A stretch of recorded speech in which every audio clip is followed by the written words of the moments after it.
जितना आसान आपको यहाँ दिखा। यहाँ हम सब अंतर्राष्ट्रीय महिला दिवस मनाने के लिए इकट्ठे हुए हैं। इस वर्ष महिला दिवस की थीम है, क्या थीम है?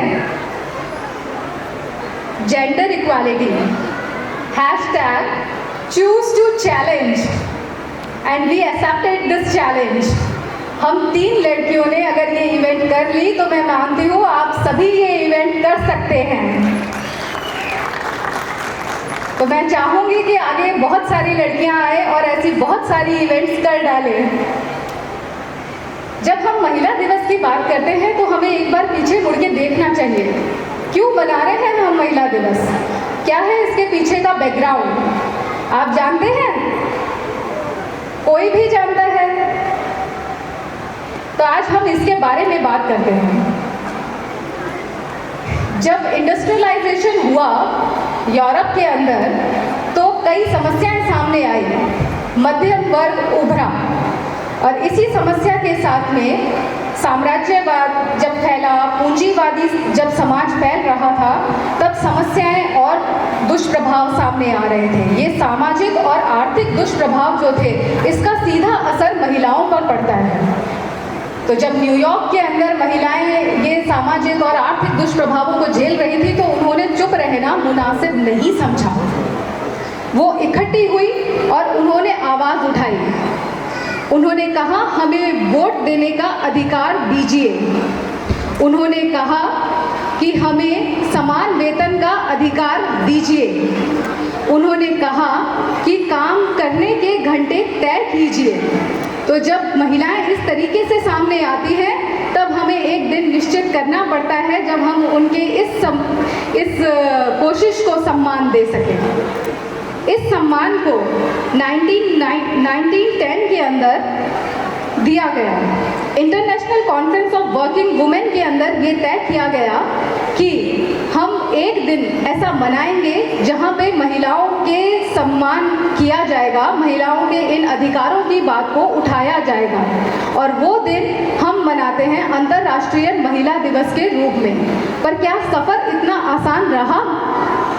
ये सफ़र आसान नहीं रहा। ये संघर्ष हमेशा से जारी रहा, चाहे वो 1911 के अंदर ब्रेड एंड रोजेस चैलेंज हो जहां महिलाओं ने समान वेतन की बात को उठाया, या फिर द्वितीय विश्व युद्ध को रोकने के लिए ब्रेड एंड पीस मूवमेंट चलाया। और आज तक ये बदस्तूर जारी है। जब हमारी महिलाएं कभी शाहीन बाग में बैठती है तो कभी किसान आंदोलन के अंदर अपने खेत खलिहान परिवार को छोड़कर यहाँ आके बैठ जाती हैं। तो महिलाएं कभी किसी क्षेत्र में पीछे नहीं रही। वो केवल अपने परिवार के लिए या केवल महिला हकों के लिए सामने नहीं आई है, वो यहाँ सामने आती है अपने देश के लिए, अपने समाज के लिए। तो मैं यहाँ से चाहूँगी कि ये महिलाएं भी अपने देश और समाज के लिए आगे आएँ। मुझे बहुत गर्व है कि मैं एक ऐसे परिवार से आती हूँ जिन्होंने हमेशा से महिला समानता की बात को मुखर रूप से रखा। मैं लोकमत परिवार की एक सदस्य हूँ और मैं लोकमत परिवार की तीसरी पीढ़ी हूँ। लोकमत अपनी उद्देश्यपूर्ण पत्रकारिता का इतिहास रखता है। इस समूह ने मीरा नाम के अखबार का प्रकाशन किया, जिसने स्वतंत्रता संग्राम के मध्य नारी की भूमिका में नारी शिक्षा को लेकर अपनी आवाज़ बुलंद की। इसी के साथ में लोकमत, जो उस समय का सामंती समाज जिस प्रकार का रहा था, उसके अंदर औरतों के अधिकारों को लेकर लगातार लिखता रहा, उनके सवालों को उठाता रहा। मीरा के शहीद अंक के कवर पेज पर जब झांसी की रानी की तस्वीर छपी, जब बेगम हजरत महल की तस्वीरें छपी, तो कई महिलाओं के अंदर ये प्रेरणा भरी। इसमें मीरा के ही हरिजन अंक को भी इसी दिशा में एक महत्वपूर्ण दस्तावेज माना जाता है। उस समय की परिस्थिति में नारी के बदलते स्वरूप को हनुमानगढ़ से प्राप्त पुरावशेषों से जोड़ते हुए रंग महल की सुकुमारियां लिखा गया। भारतीय स्वतंत्रता आंदोलन में महिलाओं को प्रोत्साहित करता हुआ यह आलेख बहुत पॉपुलर रहा। इसी के साथ में रिवेंज इन लंदन, जिसमें यूरोप व आयरलैंड की उभरती महिला शक्ति का प्रेरणादायी वर्णन था, जब वह प्रकाशित हुआ तो रावत सर की रानी लक्ष्मी कुमारी चुड़ावत वामपंथी विचारों के साथ में उठ खड़ी हुई। तो ये एक असर होता है जब कोई न्यूज़पेपर अपनी ड्यूटी पूरी करता है, और मैं बहुत खुश हूँ कि मैं ऐसे परिवार से जुड़ी हुई हूँ जो अपनी ड्यूटीज़ को जानता है। मिला ऋतु गॉड से मिलने का, तबस्सुम से मिलने का। हम इन्हीं तरीके के विचारों पे कुछ बातचीत कर रहे थे और हमने तय किया कि हम साथ में मिलके एक इस तरीके के हुनर बाजार का आयोजन फिर से करेंगे। वैसे तो संस्था हर साल हुनर बाजार का आयोजन करती आई है, पर इस बार हमने कोविड की मार झेल चुकी औरतों के लिए तय किया कि हम लोग इसको एक बड़ा मंच देंगे। ये जर्नी हमने जब शुरू करी तो सफ़र आसान नहीं था। हमने कई तरीके की प्लानिंग्स करी, कई तरीके की रूपरेखाएं बनाई और इसको सफल रूप देने के लिए हमें जिन जिन चीज़ों की आवश्यकता थी वो पूरे बीकानेर ने हमें प्रोवाइड करवाई। तो सबसे पहले मैं थैंक यू कहना चाहती हूँ बीकानेर को, जिसने हमारा यहाँ तक आने के लिए इतना सहयोग किया।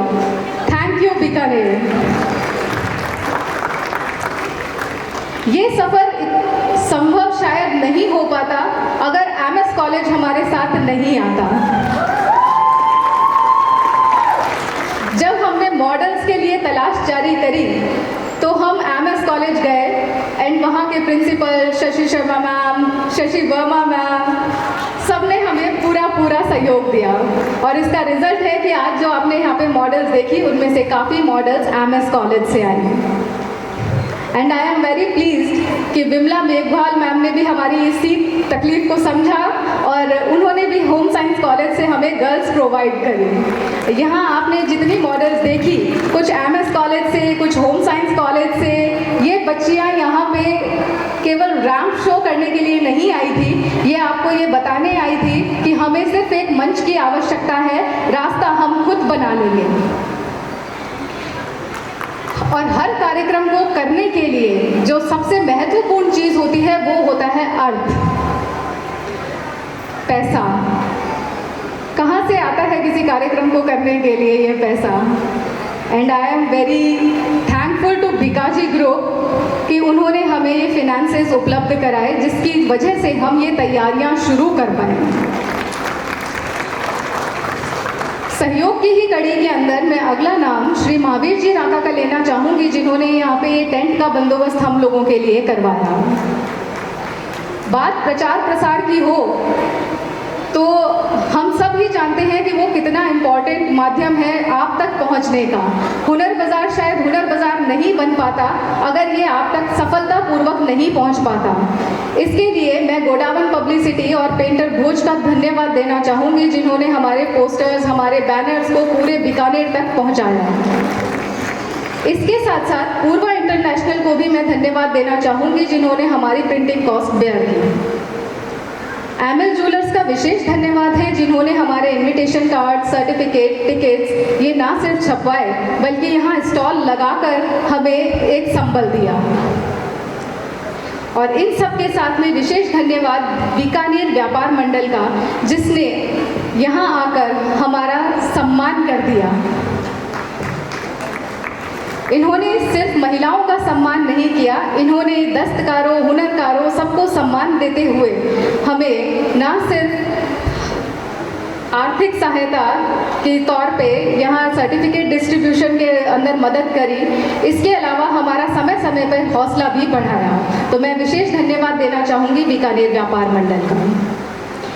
और एक धन्यवाद यूआईटी को हमें शायद देना चाहिए कि उन्होंने ऐसा भवन बनाया जहाँ पे हम इस प्रकार के कार्यक्रम कर पाते हैं। पूरे बीकानेर के लिए एक ऐसा भवन जहाँ इस तरीके की इवेंट्स जो है वो संभव हो पाती है। अब एक विशेष पर्सन का धन्यवाद मैं और करना चाहूँगी, ये है हमारे कोरियोग्राफर। जब सब जने हम पे विश्वास शायद नहीं दिखा रहे थे, अब जिस बंदे को हमने बोला कि सर हम इस तरीके की इवेंट लेके आना चाहते हैं बीकानेर में, इस बंदे ने हमसे कॉन्सेप्ट पूछा और बस ये आ गए कि हाँ ठीक है, तुम्हारा कॉन्सेप्ट बहुत अच्छा है, मैं तुम्हें सहायता दूंगा।